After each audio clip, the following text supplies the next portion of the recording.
Urine வந்துச்சுன்னா ஏன்டா அடக்கிட்டு இருக்கீங்க? அடே, நான் தாண்டா உங்க யூரின் டேங்க். இப்படி அடக்கி வச்சிட்டு இருக்கதால என்ன ஆகும்னு உள்ள வாங்க காட்டுறேன். தொடர்ந்து இத பண்ணீங்கன்னா எனக்குள்ள பிரஷர் அதிகமாகி எனக்குள்ள யூரின் இன்ஃபெக்ஷன், சரியான வலி, கிட்னி ப்ராப்ளம் மாதிரி பிரச்சனைகள் வரலாம். அது மட்டும் இல்லாம ஓவர்லோட் ஆகி யூரின் டேங்க் வீங்கி பெருசாகிரும். இதனால கொஞ்ச காலத்துல டேங்க் நிரம்பினால் முழு சிறுநீரும் வெளியே வராம போயிரும். வலி, எரிச்சல் மற்றும் குத்துற மாதிரி ஏதும் பெயின் இருந்துச்சுன்னா தயவு செஞ்சு டாக்டர் கிட்ட போய் காட்டுறது நல்லது. அதனால யூரின் வார மாதிரி இருந்துச்சுன்னா கூட டிலே பண்ணாம பாத்ரூம் போங்க. குறைஞ்சது நாளைக்கு 2 லிட்டர் தண்ணீர் குடிங்க.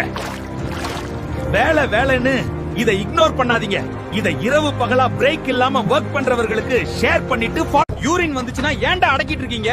அடே, நான் தாண்டா உங்க யூரின் டேங்க். இப்படி அடக்கி வச்சிட்டு இருக்கதால என்ன ஆகும்னு உள்ள வாங்க காட்டுறேன். தொடர்ந்து இத பண்ணீங்கன்னா எனக்குள்ள பிரஷர் அதிகமாகி எனக்குள்ள யூரின் இன்ஃபெக்ஷன், சரியான வலி, கிட்னி ப்ராப்ளம் மாதிரி பிரச்சனைகள் வரலாம். அது மட்டும் இல்லாம ஓவர்லோட் ஆகி யூரின் டேங்க் வீங்கி பெருசாகிரும். இதனால கொஞ்ச காலத்துல டேங்க் நிரம்பினால் முழு சிறுநீரும் வெளியே வராம போயிரும். வலி, எரிச்சல் மற்றும் குத்துற மாதிரி ஏதும் பெயின் இருந்துச்சுன்னா தயவு செஞ்சு டாக்டர் கிட்ட போய் காட்டுறது நல்லது. அதனால யூரின் வார மாதிரி இருந்துச்சுன்னா கூட டிலே பண்ணாம பாத்ரூம் போங்க. குறைஞ்சது நாளைக்கு 2 லிட்டர் தண்ணீர் குடிங்க. வேலைன்னு இத இக்னோர் பண்ணாதீங்க. இத இரவு பகலா பிரேக் இல்லாம வொர்க் பண்றவர்களுக்கு ஷேர் பண்ணிட்டு